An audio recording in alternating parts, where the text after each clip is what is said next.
আদালতের অনুমতিতে সন্দেশখালীতে শুভেন্দু শুনলেন মহিলাদের অভিযোগ। এরপরই সন্দেশখালীতে সভা করার হুঙ্কার শুভেন্দুর। সন্দেশখালীকে সামনে রেখে বাংলায় বদলের ডাকও দিলেন। শুভেন্দুকে পাল্টা কটাক্ষ তৃণমূলের।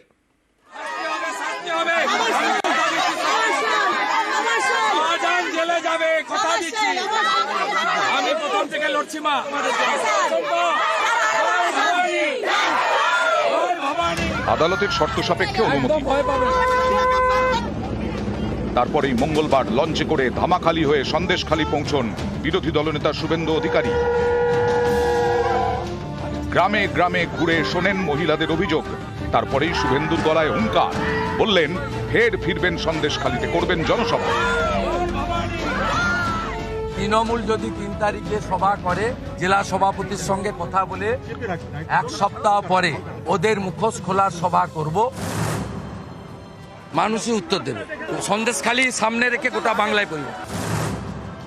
সন্দেশখালীর একটা অঞ্চলের একটা জায়গায় ওরা গন্ডগোল করার চেষ্টা করছে, নাটক করছে, গোটা বাংলা সেটা দেখছে। এই যে কুৎসিত প্রচার চলছে, বাংলা সঠিক সময় তার জবাব দিয়ে দেবে। দিবা স্বপ্ন দেখা ভালো, কিন্তু বেশি ভালো নয় বেশি দেখা। আজকে যারা বাইরে থেকে গিয়ে অশান্তি তৈরি করে থেকে রাজনৈতিক প্রশ্ন তুলতে চাইছে, সারা বাংলার মানুষ জানে যে সন্দেশখালীতে ঘটনা কারা ঘটাচ্ছে। এদিন লঞ্চে করে সন্দেশখালী ফেরিঘাটে পৌঁছন বিরোধী দলনেতা। তখন সেখানে বিজেপি কর্মী সমর্থকদের ভিড়। উলুধ্বনি দিয়ে ফুল ছুঁড়ে শুভেন্দুকে স্বাগত জানান তারা। সন্দেশখালী পৌঁছে হেঁটে গ্রামে গ্রামে ঘোরেন শুভেন্দু অধিকারী, কথা বলেন স্থানীয়দের সঙ্গে। মাথা নত করবেন না তো? শাহজাহানের শাস্তি হবে, আপনারও সত্য থাকুন। কেউ শুভেন্দুর সঙ্গে হাত মেলান, কেউ বিরোধী দলনেতার পায়ে হাত দিয়ে প্রণাম করেন। মা প্রণাম করনি, মা পাপ হবে। আছি আমরা, শান্তি আসবে, শাহজাহান জেলে যাবে। একসময় স্থানীয় এক ব্যক্তির বাড়ির সিঁড়িতে বসে পড়েন শুভেন্দু। সেখানে বসেই শোনেন স্থানীয় মহিলাদের অভিযোগ। নিজের ফোন নাম্বার দিয়ে আসেন তাদের। এরপর টোটো করে ফের সন্দেশখালী ফেরিঘাট ফেরেন শুভেন্দু অধিকারী। এর আগে দুবার সন্দেশখালী যাওয়ার পথে শুভেন্দুকে আটকায় পুলিশ। এর বিরুদ্ধে হাইকোর্টের দ্বারস্থ হন বিরোধী দলনেতা।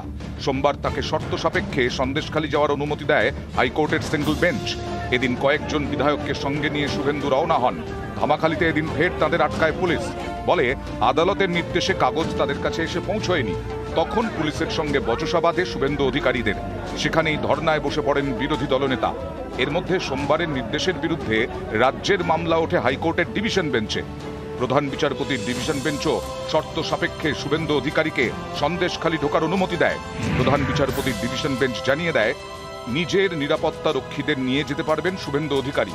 সঙ্গে যেতে পারবেন শুধুমাত্র শিলিগুড়ির বিজেপি বিধায়ক শঙ্কর ঘোষ। কোনো পদযাত্রা কিংবা সভা করতে পারবেন না শুভেন্দু। উস্কানিমূলক মন্তব্যও করতে পারবেন না। হাইকোর্টের এই নির্দেশ পুলিশকে দেখানোর পর তারা শুভেন্দু অধিকারীর রাস্তা ছেড়ে দেয়। তখন নিজস্ব নিরাপত্তারক্ষী এবং বিধায়ক শঙ্কর ঘোষকে নিয়ে সন্দেশখালী ঢোকেন শুভেন্দু অধিকারী। নিউজ 18 বাংলা।